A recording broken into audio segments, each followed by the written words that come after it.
एक छोटा सा गांव था, दिखने में बिल्कुल साधारण, लेकिन उसकी जमीन के नीचे छुपा था एक अमूल्य खजाना। उस खजाने की हिफाजत कर रहे थे दो जिगरी दोस्त, रायस्टार और ज्ञान भाई। इन दोनों का नाम सुनते ही दुश्मनों के रोंगटे खड़े हो जाते थे। लोग कहते थे, जब तक रायस्टार और ज्ञान भाई जिंदा हैं, उस खजाने की तरफ कोई आंख उठाकर भी नहीं देख सकता। लेकिन इस गांव की किस्मत में भी लिखा था एक तूफान। उसका नाम था मिस्टर टाइटन। टाइटन एक बेरहम डॉन, जिसकी नजर अब गांव के खजाने पर थी। लेकिन उसे पता था, जब तक रायस्टार और ज्ञान भाई उस खजाने की रक्षा कर रहे हैं, वो उसके करीब भी नहीं जा सकता। टाइटन ने एक शैतानी योजना बनाई। मैं इंतजार करूंगा उस पल का जब रायस्टार गांव से बाहर जाएगा, बस वही मौका होगा हमला करने का। कुछ ही समय बाद रायस्टार को गांव से बाहर एक जरूरी काम के लिए जाना पड़ा। जाते वक्त उसने ज्ञान भाई से कहा, भाई मैं थोड़ी देर के लिए जा रहा हूँ, खजाने की देखभाल तेरे हवाले है। ज्ञान भाई ने सिर हिलाया और बोला, जब तक मैं जिंदा हूँ कोई इस खजाने को छू भी नहीं सकता। जैसे ही टाइटन को रायस्टार के बाहर जाने की खबर मिली, उसने अपने पूरे गैंग के साथ गांव पर धावा बोल दिया। रास्ते में जो आया,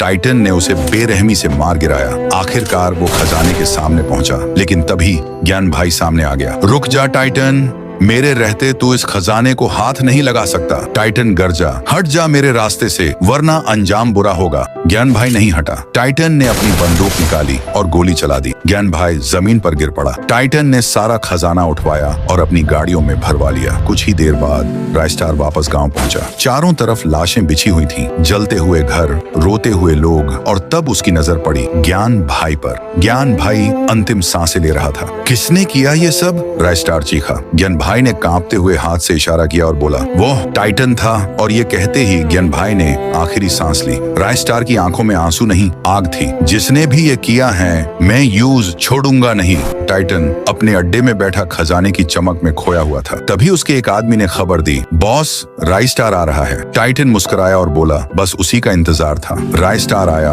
अकेला।